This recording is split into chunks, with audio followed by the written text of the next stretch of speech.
সাবেক স্বরাষ্ট্রমন্ত্রী আসাদুজ্জামান খান কামালের ছেলে জ্যোতি গ্রেপ্তার হয়েছেন। রাজধানীর আশুলিয়া থানায় হত্যাচেষ্টা মামলায় সাবেক স্বরাষ্ট্রমন্ত্রী আসাদুজ্জামান খান কামালের ছেলে শাফি মুদাচ্ছের খান ওরফে জ্যোতির কে গ্রেপ্তার করা হয়েছে এবং আজকে তাকে সিএমএম কোর্টে হাজির করা হয়েছিল এবং সেখানে তার জন্য 7 দিনের রিমান্ড আবেদন করা হয়েছিল। এর পরিপ্রেক্ষিতে আদালত তাকে 4 দিনের রিমান্ডে দেওয়ার জন্য নির্দেশ দিয়েছেন। শনিবার তাকে ঢাকার চিফ জুডিশিয়াল ম্যাজিস্ট্রেট আদালতে হাজির করে পুলিশ।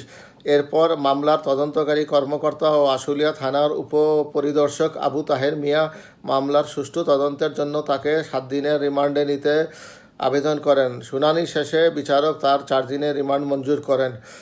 গত 11 সেপ্টেম্বর হত্যাচেষ্টার অভিযোগে ভুক্তভোগী মোহাম্মদ রবিউল সানি বাদী হয়ে আশুলিয়া থানায় মামলা করেন। মামলায় শেখ হাসিনা সহ 30 জনকে আসামি করা হয়।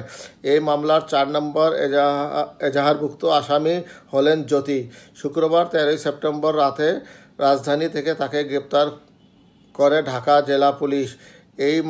এই মামলার উল্লেখযোগ্য অন্য আসামিরা হলেন সাবেক স্বরাষ্ট্রমন্ত্রী আসাদুজ্জামান খান কামাল, সাবেক শিক্ষামন্ত্রী মহিবুল হাসান চৌধুরী নওফেল, ইউজিসির সাবেক সচিব ডক্টর ফেরদৌস জাহান, সাবেক সদস্য ডক্টর মোহাম্মদ আলমগীর, ডক্টর বিশ্বজিৎ চন্দ্র ও ডক্টর সাজ্জাদ হোসেন।